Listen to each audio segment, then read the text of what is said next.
আলভি হচ্ছে তিথিকে নিয়ে নেপালে বার্থডে সেলিব্রেট করার জন্য ও আবার আমাদেরকে একটা মেসেজ করছিল যে আমি নেপালে যাব, আজকে গিয়ে ওই মেয়েকে ধরবো।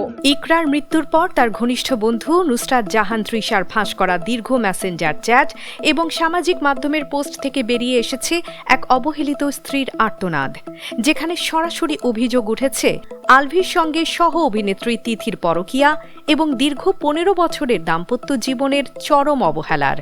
ইকরা তৃষাকে লিখেছিলেন, যাকে আমি 15 বছর ধরে আগলে রেখেছি, তার জীবনে আজ বাইরে থেকে আসা একটি মেয়ে এতটা আপন হয়ে উঠেছে।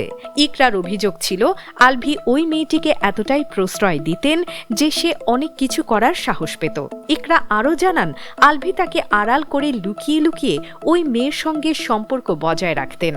এছাড়াও ইকরার মৃত্যুর পর ইকরার বান্ধবীরা জোর দাবি করছেন যে ইকরা তাদেরকে জানিয়েছিল তিথির সাথে আলভির সম্পর্ক রয়েছে এবং তিথির জন্মদিন পালনে তারা দুইজন নেপালে আছেন। এমনকি ইকরা তিথি ও আলভিকে হাতে নাতে ধরার জন্য নেপালে যেতেও চেয়েছিলেন। স্বামীর এমন প্রকাশ্য ঘনিষ্ঠতা ইকরা মেনে নিতে পারেননি বলেই ধারণা করছেন অনেকে, আর যার কারণে এমন মর্মান্তিক সিদ্ধান্ত নিতে বাধ্য হন ইকরা। নেটিজেনদের ক্ষোভের আগুনে ঘি ঢেলেছে মৃত্যুর ঠিক আগের দিন করা আলভির একটি ফেসবুক পোস্ট।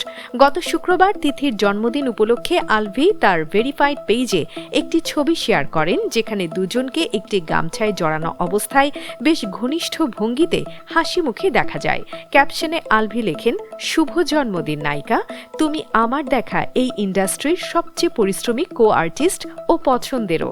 নিজেকে অপ্রয়োজনীয় মনে করা ইকরা সেই চ্যাটে আরও লিখেছিলেন যে আমি ওর জীবনে বাধা এটাও মনে হয়।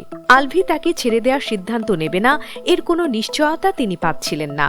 ইকরার বন্ধু তৃষার দাবি, ইকরা মোটেও এমন সিদ্ধান্ত নেয়ার মতো মেয়ে ছিলেন না, বরং 2022 থেকে 2026 সাল পর্যন্ত তাকে তিলে তিলে ট্রিগার করা হয়েছে এবং এই চরম পথ বেছে নিতে বাধ্য করা হয়েছে।